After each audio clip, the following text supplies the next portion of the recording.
Hello engineers, আমি চলে এসেছি কিছু রিমেনিং টপিকস নিয়ে, যেগুলো মডিউল 1 ফিজিক্সে পড়ানো বাকি ছিল। তো একটাই কথা প্রথম থেকে বলে দিচ্ছি যে এই যে রিমেনিং টপিকগুলো আমাদের আছে, রিমেনিং টপিকের ওপর এই একটা ভিডিওতেই আমি প্রতিটা টপিক ছোটো ছোটো করে বলে বুঝিয়ে দেবো। এই টপিকগুলোর ওপর কোনো রকম মানে মুভমেন্ট অফ ইনার্সিয়া ছাড়া আর বাকি যা যা টপিক আজকে আলোচনা করব, একটার ওপর কোশ্চেন প্রিভিয়াস ইয়ারে আসেনি। তো এইগুলো খুবই লেস ইম্পর্টেন্ট। যা যা পড়ানো হয়েছে মডিউল 1-এ ওইগুলোই খুব ইম্পর্টেন্ট। ওখান থেকে একটা দুটো হলেও কোশ্চেন আসেই প্রত্যেকবার, এবং খুব স্কোরিং। ওইগুলো তোরা ভালো করে পড়বি, একটাও বাদ দিবি না। আশা করি পড়া বুঝতেও পেরেছিস। আর এই টপিকগুলোর ওপর অতটা জোর দেওয়ার দরকার নেই, তবে এই টপিকগুলোর ওপর আমি নোট প্রোভাইড করে দেবো। প্রতিটা টপিকের ওপর নোট তোদেরকে দেওয়া থাকবে। ম্যাকআউটের ব্যাপার তো, এখন যদি হট করে দিয়ে দেয়, হয়তো 5 নম্বরে দিল বা 15 নম্বরে হয়তো একটা 5 নম্বরে কোশ্চেন দিল, তাহলে তোরা লিখতে পারবি। আজকের ভিডিওটা তোরা যদি মন দিয়ে দেখিস, টপিকগুলো বুঝে যাবি, তারপর নোটটা দেখলে অনায়াসে মাথায় ঢুকে যাবে। কোনোবারই কোনো কোশ্চেন আসেনি, সেই কারণে আমি একটা ভিডিওতে জাস্ট টপিকগুলো আলোচনা করে দিচ্ছি, নোট তোরা পেয়ে যাবি। ফার্স্ট হচ্ছে motion of A rigid body. Rigid body মানে হচ্ছে এমন একটা বডি যার মধ্যে দুটো পয়েন্ট সেম থাকবে। সেটা কীরকম হয়, যদি এইটা একটা বডি হয়, র্যান্ডাম একটা কোনো বডি হয়, এর মধ্যে যদি এই পয়েন্টটা ধরি 1 নম্বর পয়েন্ট, এই পয়েন্টটা যদি ধরি 2 নম্বর পয়েন্ট, এদের মধ্যেকার যে ডিস্টেন্স সেটা ফিক্সড থাকবে। মানে যে কোনো রকমই কন্ডিশন হোক না কেন, নাড়াই চড়াই, যদি একটা পাথর ধরি, পাথরের মধ্যে যদি র্যান্ডাম যে কোনো দুটো পয়েন্ট ধরি, ওটা তো যাই হয়ে যায় না কেন, ওই পয়েন্ট দুটো ফিক্স থাকবে। আর ফিক্স থাকলে ওদের মধ্যে ডিস্টেন্স ফিক্স থাকবে। এটা হচ্ছে রিজিড বডি। তারপর হচ্ছে রোটেশনাল ট্রান্সলেশন। মানে কি রোটেশনাল মানে হচ্ছে একটা কোনো জিনিস যদি ঘোরে, কীরকম দেখাচ্ছি, এই জিনিসটাকে আমরা সবাই চিনি, এটাকে স্পিনার বলে। এবার রোটেশনাল মোশন মানে এই যে এটা হচ্ছে রোটেশনাল মোশন, এই অ্যাক্সিসের সাপেক্ষে এই ঘুরছে। এবার ঘুরতে ঘুরতে যদিও সামনের দিকে এগোয়, তাহলে সেটাকে বলবো ট্রান্সলেশন মোশন। এবার সেটা 3Dতে, এটা হচ্ছে 1Dর জন্য। 3Dর জন্য কী হয়, 3টে অ্যাক্সিস থাকবে, এক্স ওয়াই জেড, 3টে অ্যাক্সিসেই ও ঘুরতে ঘুরতে এগোতে পারবে, এবং 3টে অ্যাক্সিসেরই ওর আলাদা আলাদা রোটেশনাল মোশন হবে। মানে এদিকে ঘুরতে ঘুরতে যাচ্ছে, এদিকে ঘুরতে ঘুরতে যাচ্ছে, আর এইদিকে ঘুরতে ঘুরতে যাচ্ছে, 3টে অ্যাক্সিসে ঘুরতে ঘুরতে যাচ্ছে, হয়ে গেল। তারপর হচ্ছে অ্যাঙ্গুলার ভেলোসিটি। অ্যাঙ্গুলার ভেলোসিটি মানে হচ্ছে ওমেগা বলে, যেটার রিলেশান দেখে নিই। এই যে এটা হচ্ছে অ্যাঙ্গুলার ভেলোসিটি, এটা হচ্ছে লিনিয়ার ভেলোসিটি, এটা হচ্ছে আর মানে রেডিয়াস। তো এইটা হচ্ছে রিলেশান, এটাকে বলে অ্যাঙ্গুলার ভেলোসিটি। তারপরে টপিক দেখে নিই। তারপরে আছে মেইন হচ্ছে moment of inertia. Moment of inertia বুঝতে গেলে একটা ডায়াগ্রাম দেখতে হবে। যদি আমি এটা একটা অ্যাক্সিস ধরি, আর এটা একটা রিজিড বডি ধরি, এটা 1 নম্বর পয়েন্ট, এটা 2 নম্বর পয়েন্ট। এই অ্যাক্সিস থেকে এর ডিস্টেন্স হচ্ছে R1, এর ডিস্টেন্স হচ্ছে R2, আর এই পয়েন্ট মাসটা হচ্ছে M1, এই পয়েন্ট মাসটা হচ্ছে M2। তাই যদি হয়ে থাকে, তাহলে মোমেন্ট অফ ইনার্শিয়ার ফর্মুলা হচ্ছে সামেশান অফ MI/R²। মানে একবার দেখে নিই কেমন হবে ফর্মুলাটা। এই যে এটা হচ্ছে আমাদের ফর্মুলা, সামেশান অফ MI/RI²। আইটা হচ্ছে 1 থেকে শুরু হয়ে যতগুলো থাকবে পয়েন্ট অবজেক্ট। যেমন এখানে যদি দেখি, যেমন হচ্ছে কী হবে তাহলে ফর্মুলাটা, ফার্স্ট পয়েন্ট অবজেক্টের ধরুন M1/R1² প্লাস M2/R2²। আপাতত এই দুটো আছে, তাই এদের যোগফলটা হচ্ছে মোমেন্ট অফ ইনার্শিয়া। এরকম অসংখ্য ভিতরে আছে, তো ওদের যোগফল। তারপর হচ্ছে প্যারালাল অ্যাক্সিস থিওরেম আর perpendicular axis theorem. Mainly moment of inertia ক্যালকুলেটের জন্য এই দুটো থিওরেম আমাদের লাগে। এবার ওই দুটো থিওরেম একবার দেখে নিই। এই যে এটা হচ্ছে আমাদের প্যারালাল অ্যাক্সিস থিওরেম। সেখানে কী হচ্ছে, এটা যদি কোনো একটা অবজেক্ট হয়, এইটা হচ্ছে এর সেন্টার, এই বরাবর যে মোমেন্ট অফ ইনার্শিয়া সেটা হচ্ছে IA, সেন্টার বরাবর। আর এই যে একটা ধারের কোনো পয়েন্ট, এজের কোনো পয়েন্ট, এই বরাবর যদি আমি একটা দাগ টানি, একটা অ্যাক্সিস টানি, এই বরাবর যে মোমেন্ট অফ ইনার্শিয়া সেইটা হচ্ছে IB।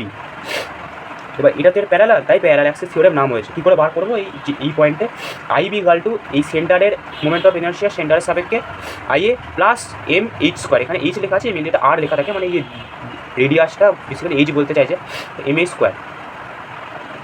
হয়ে গেল। যেমন স্ফিয়ারের ক্ষেত্রে যেমন এই সেন্টার বরাবর হয় 2/5 MR²। বলেছে ওকে এরকম পয়েন্টে ক্যালকুলেট করতে, সেন্টারেরটা হচ্ছে এটা, আর এই পয়েন্টের জন্য আরও MR² যোগ হবে, নিয়ে 7/5 MR²। এরপরে থিওরেমটা দেখে নিই।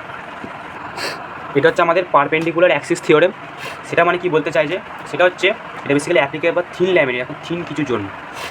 এর যদি আমাকে I Z equal to I S plus I Y মানে কি movement of inertia of lamina about Z axis, মানে জেড অ্যাক্সিস বরাবর, মানে মেনলি সেন্টারে যদি বলি এরকম এই যে সেন্টার, এই জেড অ্যাক্সিস বরাবর হচ্ছে মুভমেন্ট অফ ইনার্শিয়া, সেটা হচ্ছে এক্স অ্যাক্সিস বরাবর ওর মুভমেন্ট অফ ইনার্শিয়া আর ওয়াই অ্যাক্সিস বরাবর মুভমেন্ট অফ ইনার্শিয়ার যোগফল। তাই লেখা আছে mutually perpendicular to interact each other. X ওয়াইটা পারপেন্ডিকুলার বলে একে অপরকে ইন্টারসেক্ট করছে, এই এক্স ওয়াই বরাবর যে মুভমেন্ট অফ ইনার্শিয়া তাদের যোগফল সেটাই হবে জেড অ্যাক্সিস বরাবর ওর মুভমেন্ট অফ ইনার্শিয়া। মানে যে কোনো অবজেক্টে আমি যদি সেন্টারটা থেকে যে অ্যাক্সিসটা সেটা যদি আমি জেড অ্যাক্সিস ধরি, মানে যে অ্যাক্সিসের সাপেক্ষে ঘুরছে সেই অ্যাক্সিসের সাপেক্ষে ওর মুভমেন্ট অফ ইনার্শিয়া কত, মানে ঘোরা অবস্থায় ওর মাস কত। মেনলি মুভমেন্ট অফ ইনার্শিয়াতে আমি এটা আরও ভালো এক্সাম্পল দেখাচ্ছি করি। ফর্মুলাটা হচ্ছে এটা, এক্সের সাপেক্ষে ওয়াই সাপেক্ষে যে যোগফল মুভমেন্ট অফ ইনার্শিয়া সেটাই হচ্ছে জেড অ্যাক্সিসের সাপেক্ষে মুভমেন্ট অফ ইনার্শিয়া যোগফল, মানে জেড অ্যাক্সিসের সাপেক্ষে মুভমেন্ট অফ ইনার্শিয়া মেনলি যে অ্যাক্সিসের সাপেক্ষে ঘুরছে। একটা এক্সাম্পল দেখে নিই, বেসিক্যালি এটাই বললাম। এই যে এইটা হচ্ছে আমাদের মুভমেন্ট অফ ইনার্শিয়া, এই যে জিনিসটা কন্টিনিউয়াসলি ঘুরছে, এই যে ঘুরিয়ে দিলাম। এবার এখানে দেখতে পাচ্ছি এটা হচ্ছে যে অ্যাক্সিস, মানে এটা হচ্ছে সেন্টার, এবং এই সেন্টারের সাপেক্ষে যদি আমি এখানে অ্যাক্সিস কল্পনা করি তাহলে এর সাপেক্ষেও ঘুরছিল।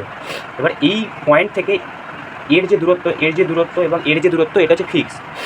এবার এই যে কন্টিনিউয়াসলি ঘুরছে এইটা হচ্ছে মুভমেন্ট অফ ইনার্শিয়ার জন্য, এই ঘোরা অবস্থাতে এই পুরোটা মাস কত সেটা হচ্ছে মুভমেন্ট অফ ইনার্শিয়া, আর এই যে ঘুরেই যাচ্ছে এইটা হচ্ছে মুভমেন্ট অফ ইনার্শিয়ার জন্য। এবার এই যে ডিস্টেন্সগুলো সেন্টার থেকে এটা যতটা দূরে হবে তত এ বেশিক্ষণ ঘুরবে। এই যে কিছুক্ষণ ঘুরে থেমে যাবে তার কারণে এগুলো কাছাকাছি আছে এই সেন্টারের থেকে, যে অ্যাক্সিসের সাপেক্ষে ঘুরছে। যদি দূরে চলে যায় অনেক এই বল বিয়ারিংগুলো তাহলে আরও বেশিক্ষণ ঘুরবে, যেটা আমরা সাইকেলের চাকা দেখি সেন্টার থেকে বল বিয়ারিংগুলো অনেকটা দূরত্ব থাকে, সেখানে একবার জোরে ঘুরিয়ে দিলে অনেকক্ষণ ঘোরে। এটা হচ্ছে আমাদের মুভমেন্ট অফ ইনার্শিয়া। এরপরের টপিক দেখে নিই। এর পরের টপিক হচ্ছে কনজারভেশন লস। এগুলো আমরা জানি, কনজারভেশন অফ এনার্জি, শক্তি সংরক্ষণ সূত্র, মানে যে কোনো পয়েন্টেই এনার্জি সেম হবে আর শক্তির কোনো বিনাশ হয় না বা সৃষ্টি হয় না, শুধু চেঞ্জ হয় একটা এনার্জি থেকে একটা এনার্জিতে। আর একইভাবে ভরবেগ সংরক্ষণ সূত্র, কনজারভেশন ল অফ মোমেন্টাম, এটা নোট থেকে দেখে নিবি। আর এটা নন ইনার্শিয়াল ফ্রেম, নন ইনার্শিয়াল ফ্রেম মানে এরকমই যেমন চলমান গাড়ি বা চলমান নাগরদোল্লা বা এই যে স্পিনার তা ঘোরালাম, এইগুলোকে নন ইনার্শিয়াল ফ্রেম বলে। আর সেন্ট্রিফিউগাল আর কোরিওলিস ফোর্স, সেন্ট্রিফিউগাল ফোর্স হচ্ছে যেমন আমরা স্ট্যান্ডে দেখি যে একটা এই যে এরকম একটা জিনিস আমরা স্ট্যান্ডে দেখতে পাই, মানে যেখানে বাচ্চারা যায়, এরকম একটা রড আছে, রড ধরে ধরে বাচ্চাগুলো দাঁড়ায়, একজন ঘুরিয়ে দেয়, এই বরাবর ধর ঘুরছে। এবার যদি খুব ঘুরিয়ে দেয় তাহলে এখানে যে বাচ্চারা দাঁড়িয়ে আছে ওরা একটা এরকম আউটওয়ার্ড ফোর্স অনুভব করবে, যে কেউ একটা আমাকে বাইরের দিকে ঠেলছে, আমি ছিটকে পড়ে যাবো, এরকম একটা মনে হবে। মা মা মা মা করে চেঁচে, মা যেমন চেঁচায় সব বাচ্চা মিলে পড়ে যাবো। এইটা কেন বলছে? কারণ নিশ্চয়ই তাদেরকে কেউ ঠেলছে, কিন্তু কেউই তো নেই, তাহলে কে ঠেলছে? একটা অদৃশ্য বল, সেইটা হচ্ছে সেন্ট্রিফিউগাল ফোর্স। যে যখনই কোনো এরকম অবজেক্ট রোটেট করবে এই একটা অদৃশ্য বল তৈরি হবে, সে কী করবে? বাইরের দিকে ঠেলবে যারা এখানে আছে। তাই তারা ওরকম মা মা মা করে চেঁচাচ্ছিল, যেমন হয় আর। তারপর হচ্ছে কোরিওলিস ফোর্স। কোরিওলিস ফোর্স কি? এই যে জিনিসটা ঘুরছে এর স্পিডটা যদি খুব বেশি বাড়িয়ে দেওয়া হয় তাহলে কী হবে? ছিটকে অনেক দূর পড়ে যাবে। এবার এই যে ছিটকে একটা ফোর্স দিলাম বাড়ির দিকে ঠেলছে, এবার এই যে ছিটকে পড়ে যাবে অনেক দূর, সেইটা কী করে হচ্ছে? মানে আরেকটা ফোর্স কাজ করছে এরকম বরাবর, এই বরাবর একটা ফোর্স কাজ করছে। দেখবি একটা বল যদি নিয়ে অনেকক্ষণ হাতে ঘুরিয়ে যদি ছোঁড়া হয় অনেকটা দূর চলে যায়। একটা ফোর্স কাজ করছে আউটওয়ার্ড, যেটা সেন্ট্রিফিউগাল, যেটা বলটাকে দূরত্বে পৌঁছালো। আরেকটা বল কাজ করছে রোটেশনাল, যার জন্য বলটা অনেকটা দূর ছিটকেছে। মানে ওই ঘোরানোটার উপর ডিপেন্ড করে বলটা অনেক দূর পৌঁছেছে। যদি একটু আস্তে ঘোরাতাম বেশি দূর পৌঁছতো না। তাই কতটা দূরত্বে পৌঁছবে সেইটাই ঘোরানোটার উপর ডিপেন্ড করছে, এই কোরিওলিস ফোর্সের উপর ডিপেন্ড করছে। কিন্তু এই যে দূরত্বে ছিটকে পড়ছে, সে 1 হাত দূরে হোক কি 10 হাত দূরে হোক, সেই যে ছিটকে পড়ছে এইটা হচ্ছে সেন্ট্রিফিউগাল ফোর্সের জন্য, যেটা আউটওয়ার্ড কাজ করছে। এবং কতটা দূরে ছিটকে পড়বে সেটাই ঘোরানোটার উপর ডিপেন্ড করছে। এই যে ঘোরানোটা, এই যে বল, সেটা হচ্ছে কোরিওলিস ফোর্স। এগুলো সব অদৃশ্যভাবে কাজ করে, যেমন ভূত দেখা যায় না। এরপরে লাস্ট টপিক যেটা আলোচনা করবো যেটা হচ্ছে মোশন ইনভলভিং কনস্ট্রেন্ট। এবার এই কনস্ট্রেন্টস, এই ওয়ার্ডটার মানে কি? সীমাবদ্ধতা। যেমন আমাদের যে পুজোর গেটগুলো হয়, যে একটা ঢোকার রাস্তা, একটা বেরোনোর রাস্তা, যে ওখান দিয়ে ঢুকতে হবে, ওখান দিয়ে বেরোতে হবে, একটা সীমাবদ্ধতা করে দেয়, একটা লিমিট করে দেওয়া। তারপর অবরোধ যখন হয় যে এই রাস্তা দিয়ে যাওয়া যাবে না, তোমাকে গেলে ভেতরের রাস্তা দিয়ে ঘুরে ঘুরে যেতে হবে, এই যে একটা সীমাবদ্ধতা করে দিচ্ছে যে ওখান দিয়ে যেতে হবে আর কোনো রুট নেই, এটাকে বলে কনস্ট্যান্টস। এবার এর 4টে টাইপ হয়, একটা হচ্ছে হলোনমিক, নন হলোনমিক, স্টেরেরোনমিক, রিনোনমিক। স্টেরেরোনমিক আর রিওনমিক হলো। এবার এইটা হচ্ছে এমন একটা কনস্ট্যান্ট যেটা হচ্ছে কোঅর্ডিনেট, মানে যে x1 y1 যেটা x2 y2 z2, এবং টাইমের ওপর ডিপেন্ড করে হলো।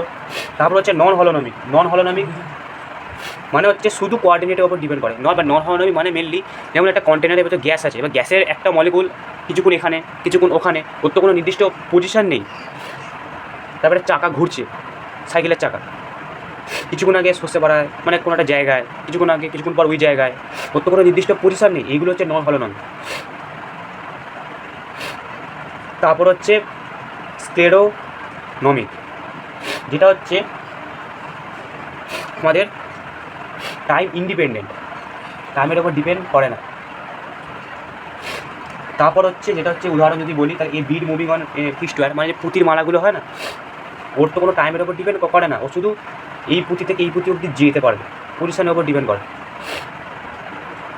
তারপর হচ্ছে রিওনমিক, এটা হচ্ছে শুধু টাইমের ওপর ডিপেন্ড করে। এটা হলো যেটা হচ্ছে পেন্ডুলাম মোশন, মানে এই যে পেন্ডুলাম কন্টিনিউয়াসলি এরকম করে রোটেট করে, এর তো একটা নির্দিষ্ট টাইম পিরিয়ড আছে, এর পাথ ফিক্স, এই যাচ্ছে পাথ ফিক্স, কিন্তু এর টাইমের ওপর ডিপেন্ড করে কোন টাইমে কখন থাকবে। Motion of a simple pendulum, মানে যে বলটা থাকে ওর যে মোশনটা, ওটা হচ্ছে রিওনমিক, যেটা টাইমের ওপর ডিপেন্ড করে হলো। তারপর হচ্ছে ফ্রিকশানের সুবিধা হচ্ছে গ্রিপ করতে কাজে লাগে। তারপর যে গাড়ি যে ব্রেক মারি ওটাও ফ্রিকশান, ওটার জন্য আমরা বেঁচে যাই কাউকে ধাক্কা না মেরে। আর অসুবিধা কী হচ্ছে, আর যদি বল আমি মাঠে গড়িয়ে দিই, কিছুক্ষণ পর দেখা যায় বল থেমে যায়। তারপর অনেক সময় হিট জেনারেট হয় কোনো মেশিনে, যদি খুব ফ্রিকশান হয় তার ক্ষতি হয়ে যায়, এরকম। একটা লাস্ট টপিক হচ্ছে degree of freedom. Degree of freedom মানে হচ্ছে ফ্রিডম মানে স্বাধীনতা, মানে হচ্ছে minimum number of coordinate required to describe A dynamic system in instant, মানে কোনো একটা জিনিস কত দিকে হাইস্ট যেতে পারে, মানে কোন দিকেও যেতে স্বাধীনতা আছে, সেইটা হচ্ছে ডিগ্রি অফ ফ্রিডম। তো এটাই লাস্ট টপিক ছিল, আশা করি বোঝাতে পেরেছি। এরপরে নেক্সট মডিউল নিয়ে দেখা হবে। যদি কোনো রকম কোনো প্রবলেম হয় বলবি, আর এর নোট দেওয়া আছে, আর বেশি বেশি করে শেয়ার করবি আর সাবস্ক্রাইব করবি। আর bye bye. Just take it easy.